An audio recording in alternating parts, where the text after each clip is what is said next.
Allez, c'est parti, on va faire une nouvelle vidéo sur un sujet qui est vraiment crucial en immobilier. On me pose toujours cette question, quelle est la meilleure durée pour emprunter? 10 ans, 15 ans, 20 ans, 25 ans.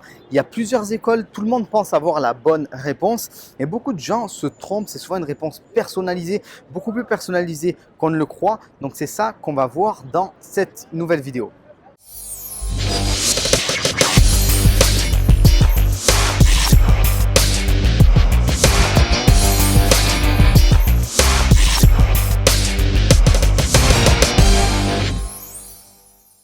Bonjour à tous, j'espère que vous allez bien. Je me présente si vous tombez sur cette vidéo pour la première fois. Je m'appelle Romain Caillé, je suis l'auteur du best-seller Adieu Patron. Et aujourd'hui, on va parler de la durée optimale, on va dire la meilleure durée pour emprunter en immobilier. On entend beaucoup de sons de cloche qui sont différents et la plupart des gens se trompent.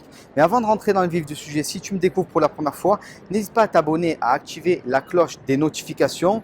Tu recevras toutes mes vidéos et si tu veux, tu peux obtenir un séminaire immobilier gratuit juste en dessous de cette vidéo en cliquant sur le lien et en me laissant ton email. Alors, on va attaquer cette nouvelle vidéo tout de suite. Il faut bien comprendre une chose. Quand on parle de crédit, tout le monde pense avoir raison, tout le monde pense connaître, entre guillemets, la réponse optimale au niveau de la durée d'emprunt.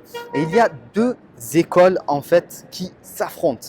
Il y a ce que j'appelle l'ancienne école. C'est les gens qui ont été formés ou qui ont commencé à investir ou qui sont intéressés à l'immobilier dans les années 1990, les années 2000.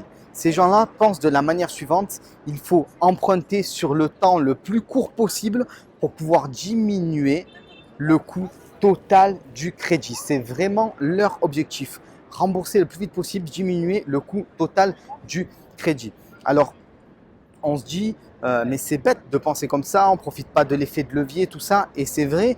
Mais si ces gens pensent comme ça, ce n'est pas qu'ils sont bêtes, c'est juste qu'ils ont commencé à investir en immobilier dans une période où les taux étaient très élevés.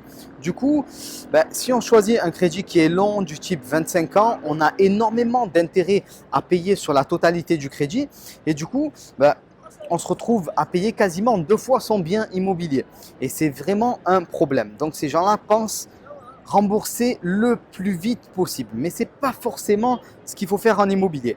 Et depuis, on va dire, depuis 2015, environ 2014, il y a une nouvelle école de personnes qui ont été formées sur Internet à l'immobilier qui pensent uniquement au cash flow. Je veux augmenter le cash flow, avoir le plus gros cash flow possible. Alors, c'est une très bonne idée, mais ça a quand même ses limites. Ces gens-là, ils veulent quoi? Ils veulent avoir la mensualité la plus petite possible pour avoir le plus gros cash flow possible. Alors, on va voir qu'est-ce qui est intéressant ou pas dans les deux manières. Les gens qui investissent avec cette nouvelle méthode, on va dire, de la nouvelle école, eux, ils veulent uniquement donc baisser la mensualité du crédit.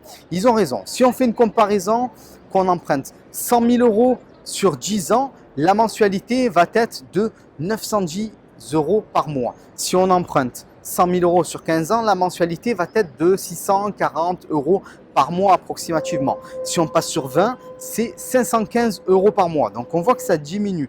Et si on passe sur 25 ans, ça va être 443 euros par mois. Donc, on voit qu'au fur et à mesure qu'on augmente la durée du crédit, on baisse la mensualité. Donc, cette nouvelle école, elle a raison sur le principe. Il faut emprunter sur des durées longues pour avoir une mensualité la plus basse possible et de manière à finalement avoir le plus grand cash flow possible. Parce que si jamais vous réussissez par exemple à générer, je ne sais pas, 700 euros sur votre investissement qui coûte 100 000 euros et que vous avez 443 euros à rembourser par mois, vous allez avoir un cash flow positif. Donc ça, c'est intéressant. Mais il faut penser à une chose bien précise, c'est très important, c'est le coût du crédit. Si vous passez de 20 à 25 ans, votre mensualité, donc elle va passer de 515 à 443 euros par mois, mais à quel coût? C'est ça qui est vraiment important. Il faut comprendre à quel coût, qu'est-ce que ça va me coûter sur le long terme, en fait, de faire ça. Et ce que ça va vous coûter, c'est une quantité d'intérêt qui va s'accroître au fur et à mesure. Je vais vous expliquer ça tout de suite, c'est très important. Il y a peu de personnes qui ont cette notion en tête. Si vous empruntez avec les taux actuels en 2019 sur 15 ans, vous allez avoir à peu près 16% d'intérêt sur la somme totale que vous avez empruntée. C'est-à-dire que si vous empruntez 100 000 euros sur 15 ans, vous allez payer 16 000 euros d'intérêt sur la totalité du crédit. ce qui est très très peu. Si vous empruntez sur 20 ans, vous allez payer 23% d'intérêt sur la totalité, donc 23 000 euros, ce qui est plutôt correct. Mais si vous empruntez sur 25 ans, vous allez payer 32% d'intérêt. Donc on voit que ça augmente et là ça commence à être quand même assez problématique. Le coût du crédit commence à s'envoler. Donc moi, à titre personnel, je choisis d'emprunter sur 20 ans. Jamais 25, jamais 15, sauf quand on me force. Ça m'est déjà arrivé. Une banque refuse de me prêter sur 20 ans. Malheureusement, je suis allé sur 15 parce que je ne voulais pas louper l'investissement. Mais si on ne me force pas, je n'irai pas. Voilà. Donc 20 ans, c'est vraiment pas mal du tout. Pourquoi? Parce qu'on se retrouve avec une mensualité qui est assez basse. On a un coût total du crédit qui est finalement assez faible puisqu'on a 23% d'intérêt. Et 23% d'intérêt sur 20 ans, c'est rien. Parce que il faut bien comprendre une chose. Imaginons que vous achetez un bien immobilier qui vaut 100 000 euros. À l'instant T, maintenant tout de suite, sur 20 ans. Vous remboursez donc votre crédit sur 20 ans. Est-ce que vous pensez que dans 20 ans, votre bien immobilier vaudra 23% de plus? Bien sûr que oui. Il est quasiment obligatoire que dans 20 ans, les prix de l'immobilier aient augmenté de 23%. Ça veut dire quoi? Ça veut dire qu'on vous a financé gratuitement puisque vous allez rembourser le crédit par le biais de votre locataire, bien sûr. Et vu que la valeur de votre bien va augmenter et largement au-dessus de 23%, ben ces intérêts, c'est comme si vous ne les avez pas payés en quelque sorte puisque le bien que vous allez obtenir dans 20 ans, il vaudra bien plus que 100 000 plus 23%. Très, très, très important de le comprendre.